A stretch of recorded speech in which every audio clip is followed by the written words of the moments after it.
It's Monday, July 31st. I'm Tre'vell Anderson. And I'm Josie Duffy Rice, and this is What a Day, where we are actively questioning why J.K. Rowling gave Harry Potter the same birthday as Tre'vell. Now, I don't want to give her too much credit, but she may have been onto something, Yeah, said like a true Leo.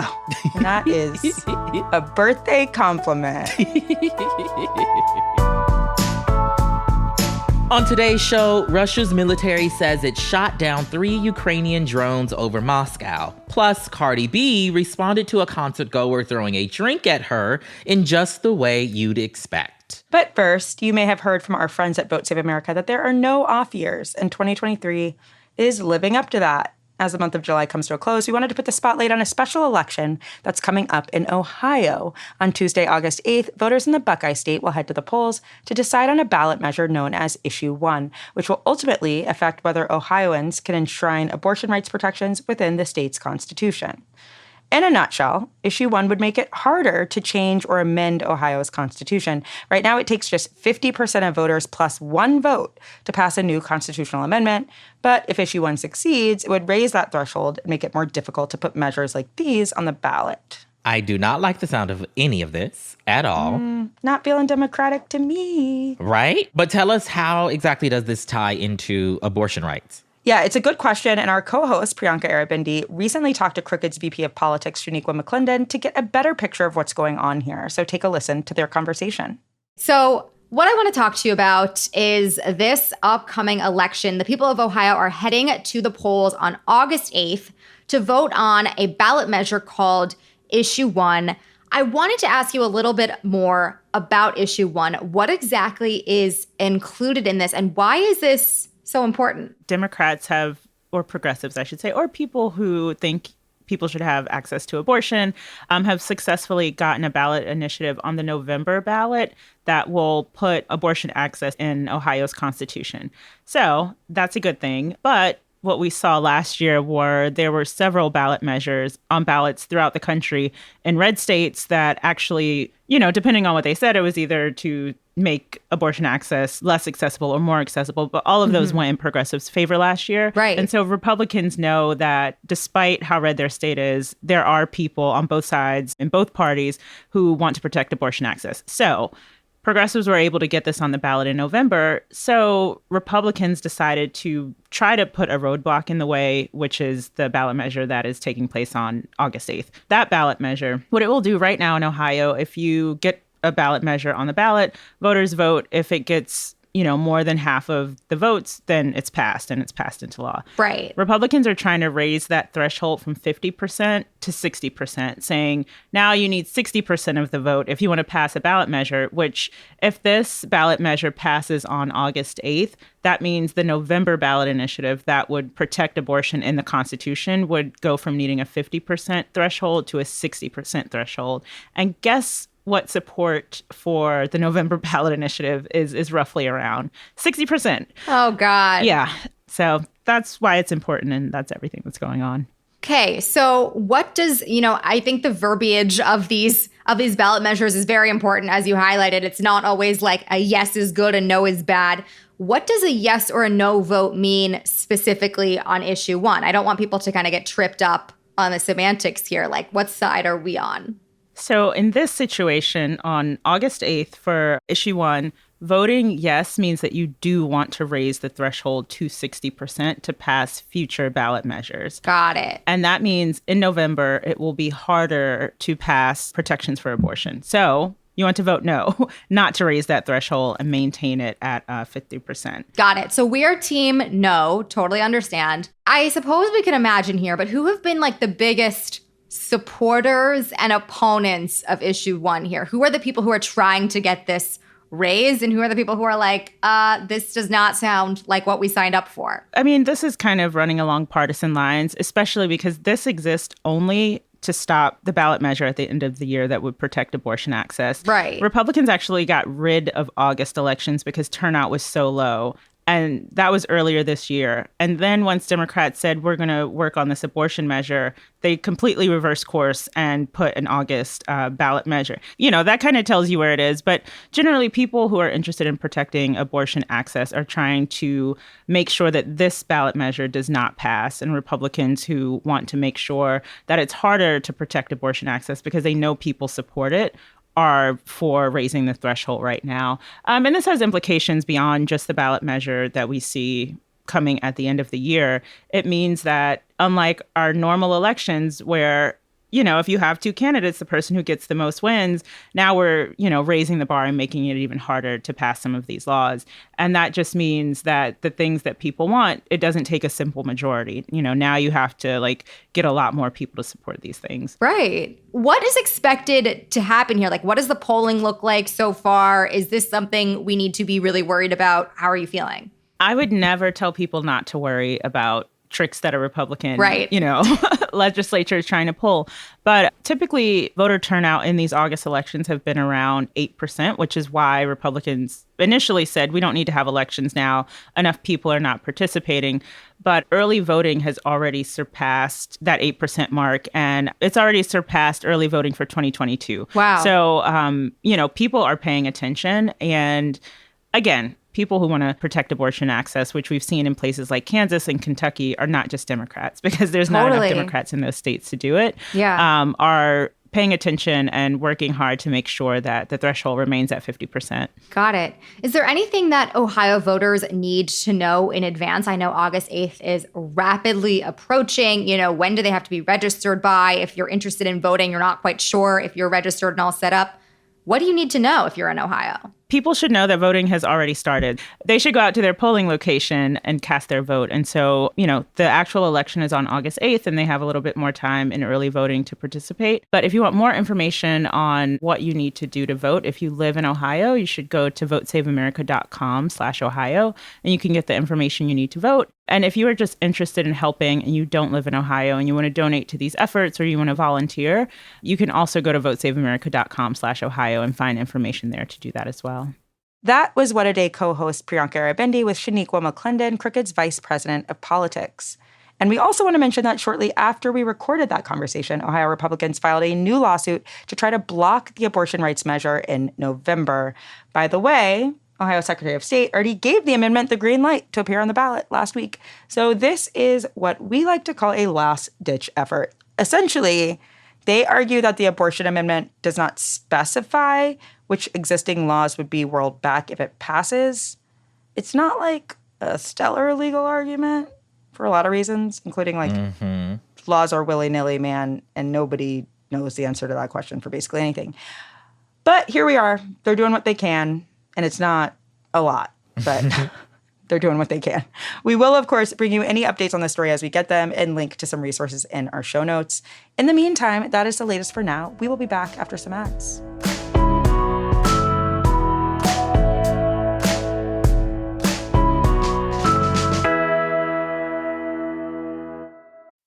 Hey, it's Laura Coates, host of The Laura Coates Show on SiriusXM POTUS, where we go beyond the soundbite. We break down everything, politics and the law and pop culture. It's what you care most about. You can listen to The Laura Coates Show at home or anywhere you are. No car required. Download the SiriusXM app for over 425 channels of ad-free music, sports, entertainment, and more. Subscribe now and get 3 months free. Offer details apply. Hey guys, this is Kenan Thompson. I have a problem with you. Yes, you. None of y'all told me that AutoTrader has millions of new and used cars that I can shop from home. I thought we were friends. I put smiles on your face, but I'm not smiling. No one told me that with AutoTrader, a dealer can deliver cars to my home or that I could shop by price on AutoTrader. No one. Consider this friendship that you just learned we had officially over. Finally, it's easy. AutoTrader.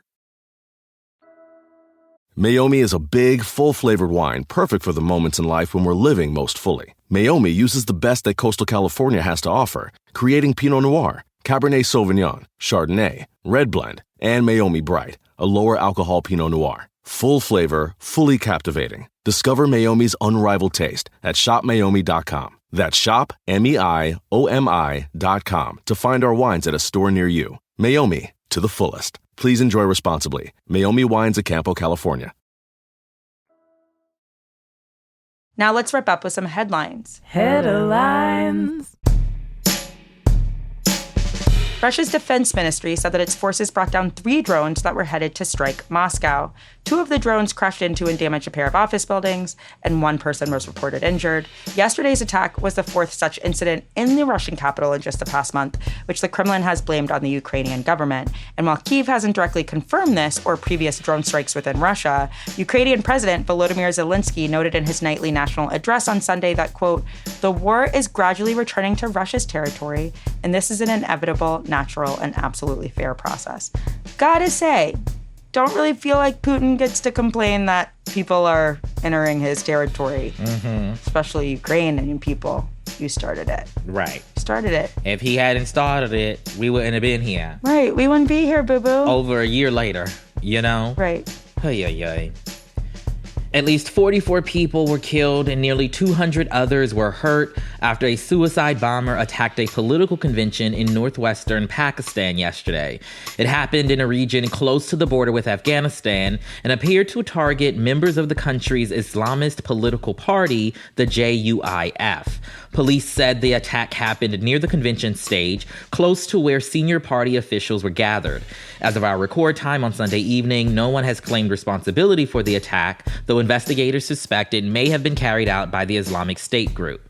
It's one of the worst attacks on Pakistani soil in recent years and comes as political parties in that country are gearing up for elections later this year.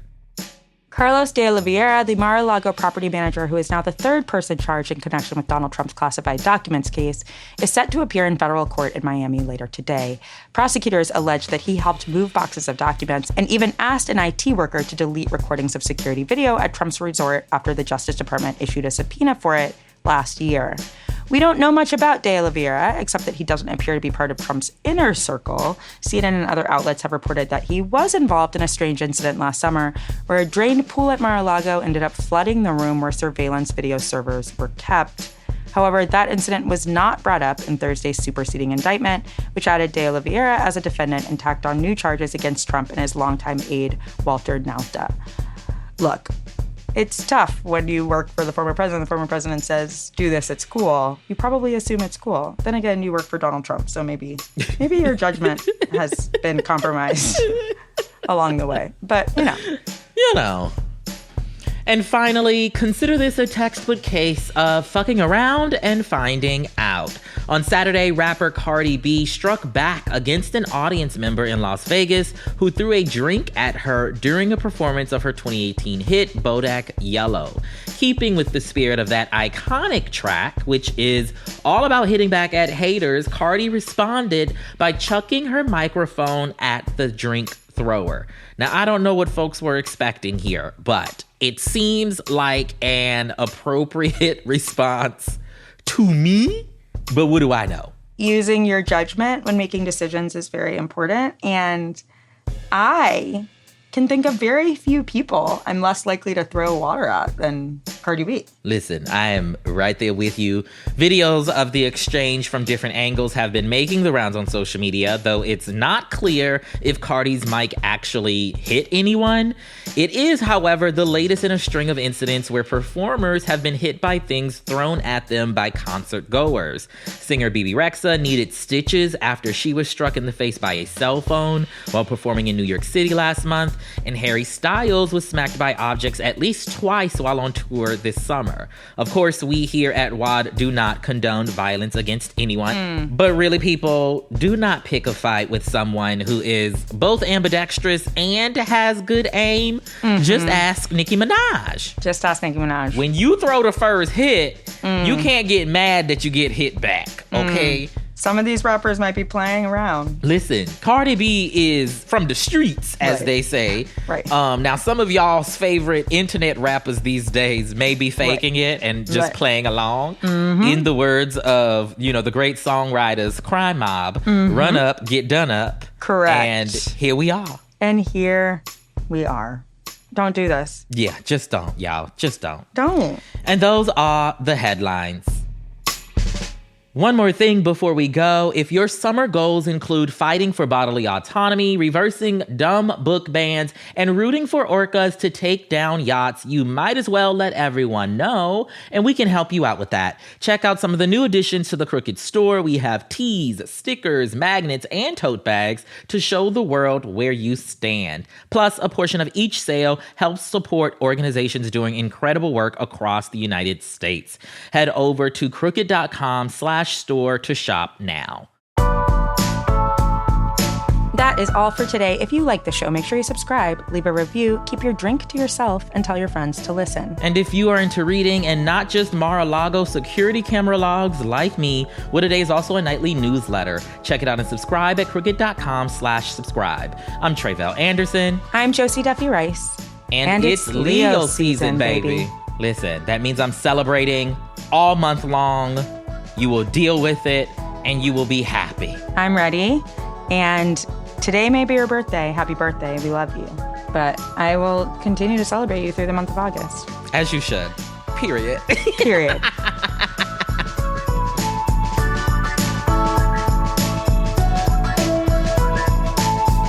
What A Day is a production of Crooked Media. It's recorded and mixed by Bill Lance. Our show's producers, Itzy Quintanilla, Raven Yamamoto, and Natalie Bettendorf are our associate producers. Our intern is Ryan Cochran, and our senior producer is Lita Martinez.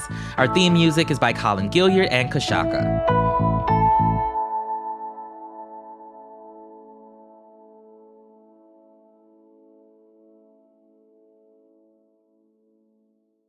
Pandora makes it easy for you to find your favorite music. Discover new artists and genres by selecting any song or album, and we'll make you a personalized station for free. Download on the Apple App Store or Google Play and enjoy the soundtrack to your life. Meiomi is a big, full-flavored wine perfect for the moments in life when we're living most fully. Meiomi uses the best that coastal California has to offer, creating Pinot Noir, Cabernet Sauvignon, Chardonnay, Red Blend, and Meiomi Bright, a lower alcohol Pinot Noir. Full flavor, fully captivating. Discover Meiomi's unrivaled taste at shopmeiomi.com. That's shop, MEIOMI.com to find our wines at a store near you. Meiomi, to the fullest. Please enjoy responsibly. Meiomi Wines of Campo, California.